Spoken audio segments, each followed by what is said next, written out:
ఇప్పుడు మనం 4వ జనరేషన్ని 5 గ్రూపులుగా చూద్దాము.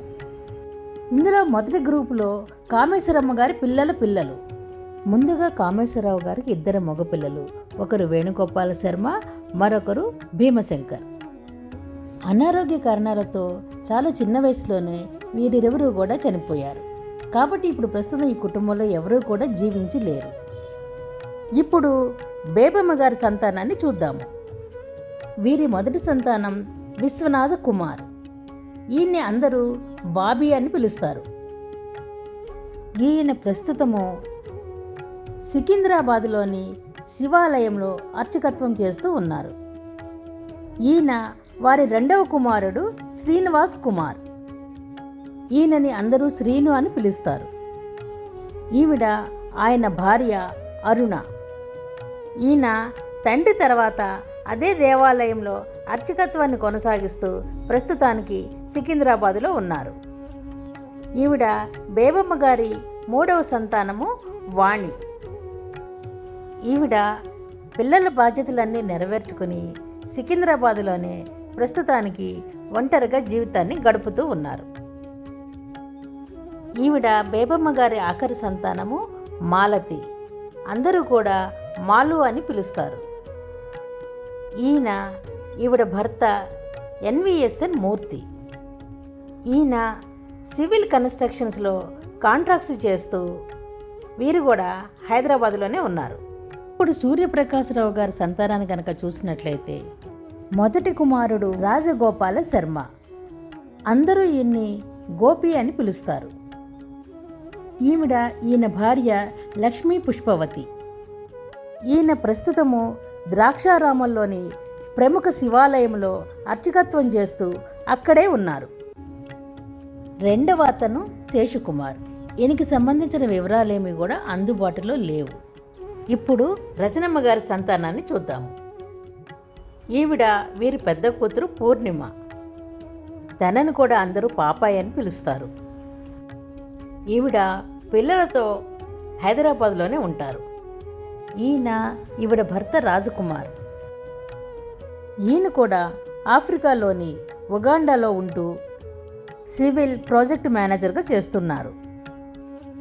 ఈవిడ ప్రతిమ, రజనమ్మ గారి 2వ ఆడపిల్ల. ఆవిడ భర్త టి రవిశేఖర్. ఈయన లాయర్, ఫినో కంపెనీలో అడ్వకేట్గా ప్రస్తుతానికి పనిచేస్తూ ఉన్నారు. ఇప్పుడు రాణి మరియు అంజి గారి పిల్లల్ని చూద్దాము. వీరికి 2 మగపిల్లలు.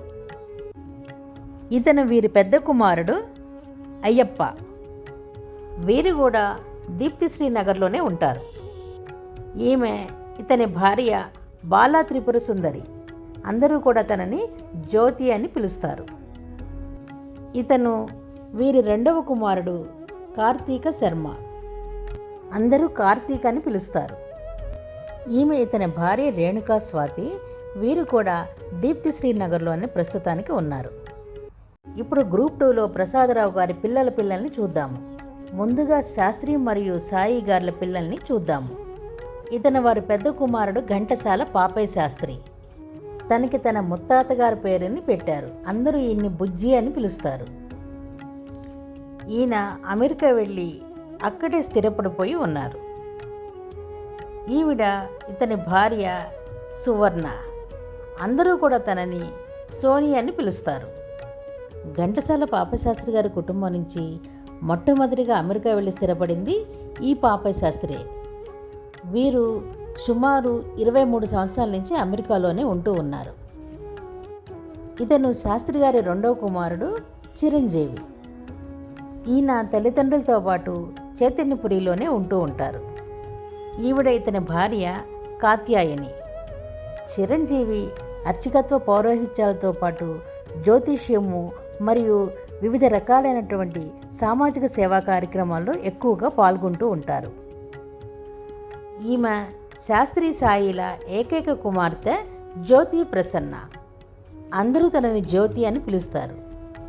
ఈవిడ భర్త సూర్యతేజ. అందరూ కూడా తనని బాబీ అని పిలుస్తారు. వీరు కూడా సుమారు 9 సంవత్సరాలు అమెరికాలోనే ఉండి ఇటీవలే ఇండియాకి తిరిగి వచ్చారు. ఇప్పుడు ప్రసాదరావు గారి రెండో సంతానమైన అంజి గారి పిల్లల్ని అయ్యప్ప, కార్తీకుగా ఇంతకు ముందే మనం వీరి గురించి చూసి ఉన్నాము. గ్రూప్ 1లోని రాణి అంజీల సంతానమే వీరు కావటం చేత వీరి గురించి మరలా ఇక్కడ ప్రస్తావించడం లేదు.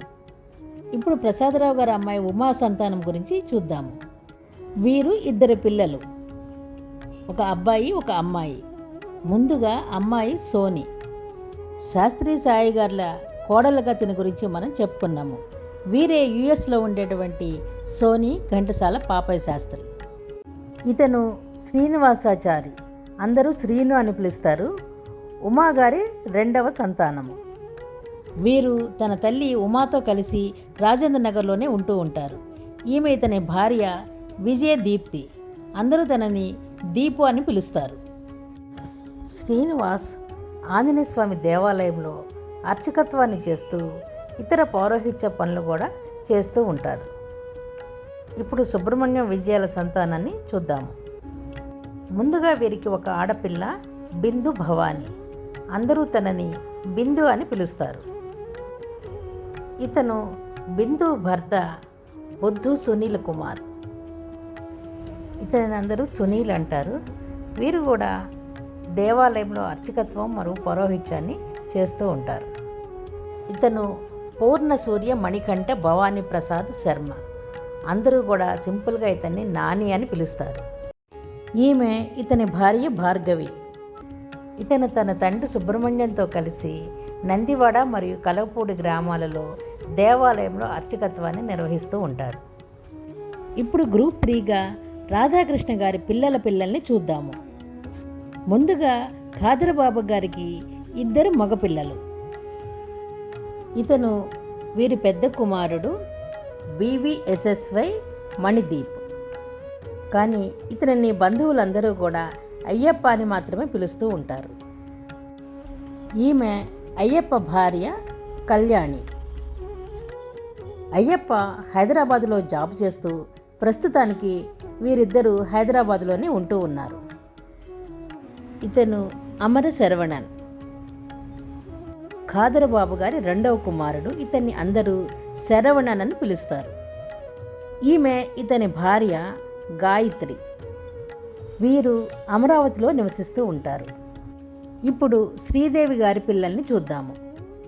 ముందుగా వీరికి ఒక మగ పిల్లవాడు సుధీర్. ఇతనిని అందరూ చిన్ని అని పిలిచేవారు. చిన్ని ఇంజనీరింగ్ కూడా పూర్తి చేసుకుని బెంగళూరులో ఉద్యోగాన్ని కూడా సంపాదించిన తర్వాత ఆకస్మిక మరణం పొంది ప్రస్తుతానికి జీవించి లేడు. ఈమె శ్రీదేవి గారి ఏకైక కుమార్తె సునీత. తనను అందరూ కూడా చిన్నారి అని పిలుస్తారు. ఇతను ఈమె భర్త దీపక్. ప్రస్తుతానికి వీరు విజయవాడలో ఉంటూ ఉన్నారు. ఇప్పుడు శ్రీనివాస్ గారి సంతానాన్ని చూద్దాము. ఇతను షణ్ముఖ గౌతమ్, శ్రీనివాస్ గారి అబ్బాయి. అందరూ తనని గౌతమ్ అని పిలుస్తారు. ఇతను క్రియేటివ్ ఫీల్డ్లో ఉన్నాడు. ఈమె ఇతని భార్య కావ్య.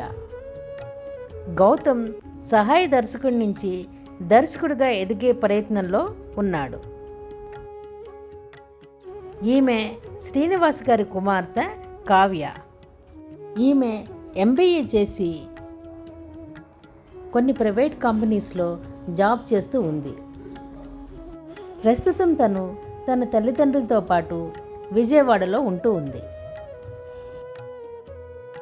ఇప్పుడు గ్రూప్ 4లో అన్నపూర్ణమ్మ గారి పిల్లల్ని చూద్దాము. ముందుగా సాయి శాస్త్రిల పిల్లల్ని మనం చూసి ఉన్నాము. వీరు 3 పిల్లలు, పాపయ్య శాస్త్రి, చిరంజీవి మరియు జ్యోతి ప్రసన్న. ఇక్కడ సాయి గారి పిల్లలే గ్రూప్ 2లోని శాస్త్రి సాయిల పిల్లలుగా మనం చెప్పుకున్నాం కాబట్టి వీరి గురించి మరలా మనం ఇక్కడ ప్రస్తావించుకోవటం లేదు. ఇప్పుడు నిర్మల గారి పిల్లల గురించి చూద్దాము. ముందుగా ఇతను శ్రీధర్, నిర్మలా మల్లేశ్వరరావు గారి ప్రథమ సంతానం. ఇతను ఒక IT ప్రొఫెషనల్. వివిధ కంపెనీలకి సాఫ్ట్వేర్ ప్రాజెక్టులను అందిస్తూ ఉంటాడు. ఇంకా అర్చకత్వాన్ని కూడా చేస్తాడు. ఇతను తల్లి నిర్మలా గారితో కలిసి ఉంటూ ఉన్నారు. ఈమె అతని భార్య సరస్వతి. సరస్వతి 2 డిపిఎస్ స్కూల్స్కి జనరల్ మేనేజర్గా పనిచేస్తూ ఉన్నది.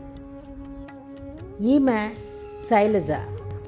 ఈమె నిర్మలా మల్లేశ్వరరావు గారి ఏకైక కుమార్తె. ఈయన శైలజ భర్త కర్రా కామేష్. ఈయన ఒక ప్రైవేట్ కంపెనీలో జాబ్ చేస్తూ ఉన్నారు. శైలజ కూడా MBA చేసి ప్రస్తుతం తను కూడా ఒక కంపెనీలో జాబ్ చేస్తూ ఉంది. ఇప్పుడు సుబ్రహ్మణ్యం గారి పిల్లల్ని చూద్దాము. ఈయనకి 2 ఆడపిల్లలు. ముందుగా పూర్ణసాయి శార్వాణి. తనని అందరూ శార్వాణి అని పిలుస్తారు. ఈవిడ భర్త నాగేంద్ర కుమార్. ఈయన ఇస్రోలో సైంటిస్ట్గా చేస్తూ ఉన్నారు. శార్వాణి PhD చేసి టాటా గ్రూప్స్లో జాబ్ చేస్తోంది. ఈమె గీతా స్రవంతి సుబ్రహ్మణ్యం గారి 2వ కుమార్తె. తనని అందరూ గీత అని పిలుస్తారు. ఇతను ఈవిడ భర్త అశ్విన్. వీరు ఆస్ట్రేలియాలో జాబ్ చేస్తూ అక్కడే ఉన్నారు. ఇప్పుడు దశరథ రామయ్య గారి పిల్లల్ని చూద్దాము. వీరికి 2 మగపిల్లలు. ముందుగా మేఘదత్త సాయి మనోజ్. తనని అందరూ మనోజ్ అని పిలుస్తారు. ఇతను మెకానికల్ ఇంజనీరింగ్ చేసి ప్రస్తుతం కెనడాలో జాబ్ చేస్తూ ఉన్నాడు. ఇతను చైతన్య మాధవ్, దశరథ రామయ్య గారి 2వ కుమారుడు. ఇతను ఇటీవలే కంప్యూటర్ ఇంజనీరింగ్ పూర్తి చేసి విప్రో కంపెనీలో జాబు తెచ్చుకున్నాడు. ప్రస్తుతానికి బెంగళూరులోని విప్రో కంపెనీలో ట్రైనింగ్ తీసుకుంటూ ఉన్నాడు. ఇప్పుడు గ్రూప్ 5గా లలితమ్మ గారి పిల్లల్ని చూద్దాము. ఇప్పుడు సుధాకర్ గారి పిల్లల్ని చూద్దాము. ఇతను శ్రీకాంత్, సుధాకర్ గారి ఏకైక సంతానము. ఇతను సాఫ్ట్వేర్ ఇంజనీర్గా పనిచేస్తూ ప్రస్తుతానికి హైదరాబాద్లోనే ఉంటూ ఉన్నాడు. ఇప్పుడు శైలజ గారి పిల్లల్ని చూద్దాము. వీరికి 2 మగపిల్లలు, చిన్ని, చింటూ. ఇతను శ్రీకృష్ణ దేవి సుమంత్. అందరూ తనని చిన్ని అని పిలుస్తారు. ఈమె అతని భార్య కుముద. సుమంత్ మెకానికల్ ఇంజనీరింగ్ చేసి మాస్టర్స్ చేయటానికి UK వెళ్ళి ప్రస్తుతం వీరిద్దరూ కూడా UKలోనే ఉన్నారు. ఇతను శరత్ చంద్ర, శైలజ గారి 2వ అబ్బాయి. ఇతన్ని అందరూ చింటూ అంటారు. ఇతను కంప్యూటర్ ఇంజనీరింగ్ పూర్తి చేసి ప్రస్తుతం సాఫ్ట్వేర్ కంపెనీలో జాబ్ చేస్తూ ఉన్నాడు. ఇప్పుడు వాసవి గారి సంతానాన్ని చూద్దాము. ఇతను చంద్రశేఖర్. అందరూ చందు అని పిలుస్తూ ఉంటారు. ఇతను MBA పూర్తి చేసి ప్రస్తుతం ఒక బ్యాంకులో మేనేజర్గా పనిచేస్తూ హైదరాబాద్లోనే ఉంటూ ఉన్నాడు. ఇప్పుడు సువర్చల గారి సంతానాన్ని చూద్దాము. ఈమె సాయి తుషార తన్మయి. తను సువర్చల రామకృష్ణాల ఏకైక సంతానము. తను ఉగాండాలోని కంపాలాలో కంప్యూటర్ ఇంజనీరింగ్ ఫస్ట్ ఇయర్ పూర్తి చేసి ఉన్నది. ఈ జనరేషన్కి తనే చివరి వ్యక్తి.